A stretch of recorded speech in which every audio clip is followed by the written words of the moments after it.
Pardon me? That was when it was Siegler, right? Right. Then it went on to Marconi and the AE systems.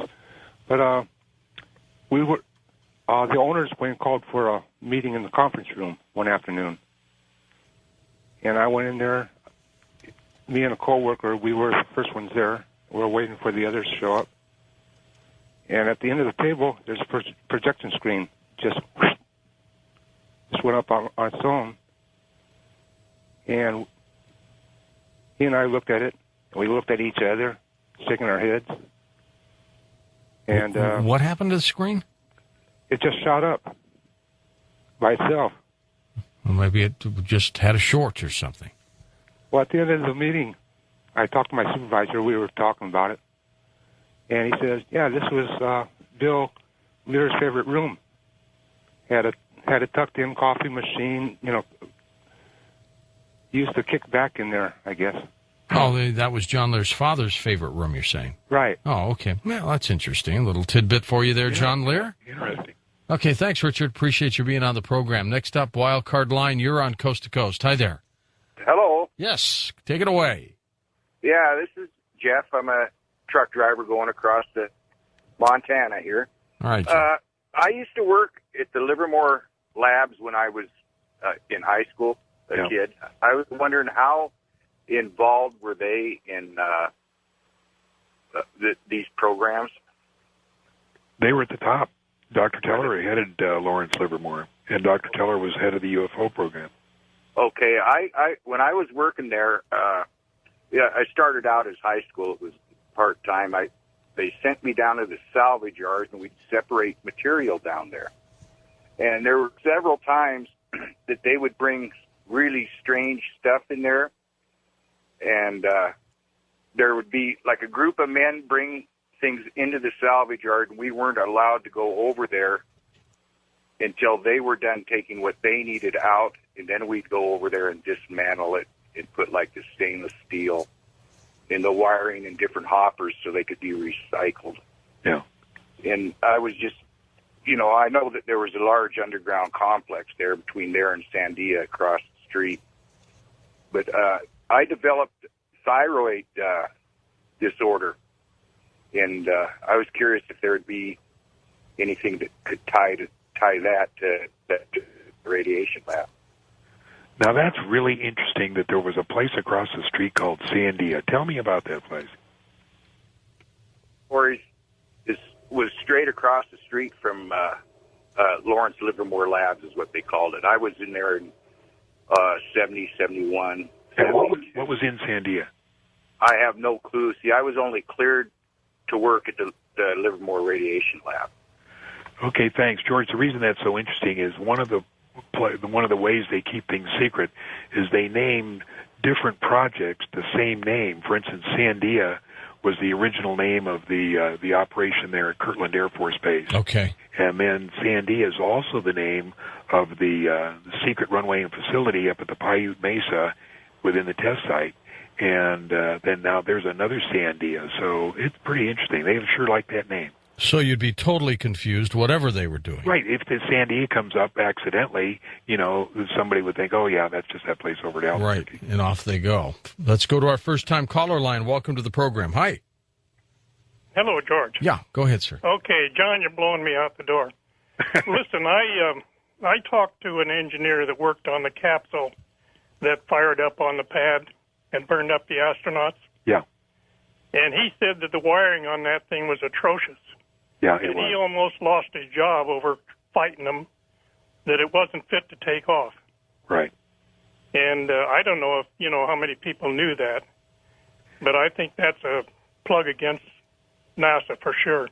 Yeah, well, the story is that while NASA didn't specifically cause that accident, they certainly were complicit in letting it happen. Gus Grissom was very outspoken. As a matter of fact, only a few days before the fire, he had made the comment, this thing ain't going to the moon in 2 years, this thing ain't going to the moon in 10 years. Yeah. Because he was so disgusted with the workmanship.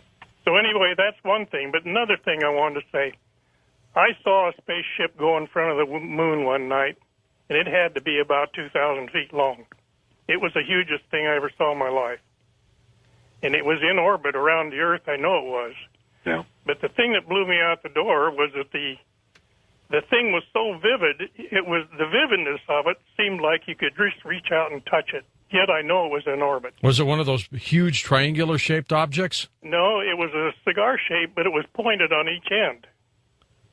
I sometimes get some incredible calls, John, from people who are looking at a full moon and they see something go right past it. Yeah, this thing had a very thick body and pointed on both ends. So I know it wasn't space junk. Okay, thanks for the call. John, what do we hear about these large triangular-shaped objects? Those are probably ours, and they show up every once in a while. A lot of them are seen near military bases, so Yeah. I'm beginning to think maybe there's a big hangar out there or something like that. Yeah, well, no, they're not hangar. Everything's underground now. Everything. And these neat landing strips they have, what they do is the pilots say that, when they're landing, they're vectored by radar, and when they get to about 500 feet, that the runway unzips like a zipper on a purse, and in front of them is revealed the runway. They land on the runway, and an elevator takes them down, and then the terrain, whatever it is, desert or orchards or cotton fields or whatever, zips back up, and it just looks like a regular terrain. I remember a few years ago, two friends of mine, Jim Goodall and John Andrews, had a report of a 10,000-foot strip 35 miles northeast of Alamogordo, and they spent 2 weeks. They each got their vacation simultaneously and drove around the exact spot for 2 weeks trying to find that strip, and couldn't find it. You still flying these days? No. Oh, wait, who's it? You? No. Not at all? Not even for fun? No, I retired 5 or 6 years ago. I had my pilot's license laminated, put on the wall. Okay, all right. I thought you were still at least playing around, part-time for fun or something. No. Okay. Let's go to our wild card line. You're on Coast to Coast. Hi there. Hi there. Yes, sir. Hi, this is Mike from New York. How are you? Good, Mike. Go ahead. Good morning. I'm just a little bit astonished about, if you don't mind, maybe asking one or two questions. I'll give you one before the break. Go ahead. Okay. It's just about asking, how have all the astrophysicists made mistakes about the planets, and how come all the astronomers that we have at SETI have not picked up a single transmission from all these inhabited planets? This is beyond the pale. It doesn't make sense, and this is not a personal assault. I'm asking you an honest question, how they've not picked up at least the serious people from SETI, the astronomers, the astrophysicists, got it all wrong, and not one has picked up a transmission. And I'll listen to your answer on the radio. Thank you, John. Okay, take it away, John. I don't know. It's as simple as that. It just is. It just is.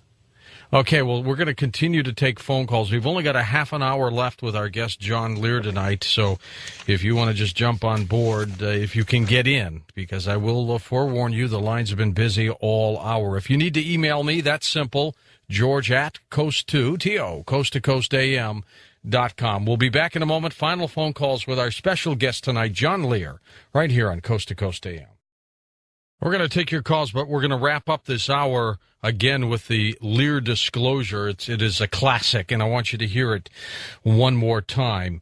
I also would like you to pick up the After Dark newsletter, where we'll send you a complimentary double copy of the After Dark CD, bumper music, ghost stories, phone calls to the show, a collector's item of $14.95 retail value. It is complimentary when you order the After Dark newsletter. Call 1-888-727-5505 or go online at coasttocoastam.com.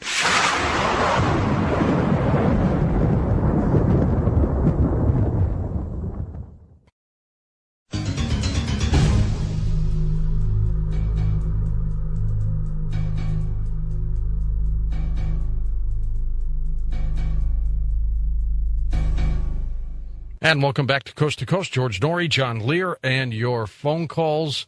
John, I'm going to play your disclosure project once again at the end of the program. Okay, and let me tell you a quick story. Yeah. It relates to you not being able to believe that there's people on other planets. Okay, sure. Bob's sitting with Bob Lazar, and I'm showing him the pictures of the buildings on the moon, and he's trying to make it out. And he says, I'm going to kill myself if this turns out to be true. So I had him sign a statement, and I have it in front of me. It says, I, Bob Lazar, promise to kill myself if any of John's moon stuff is true.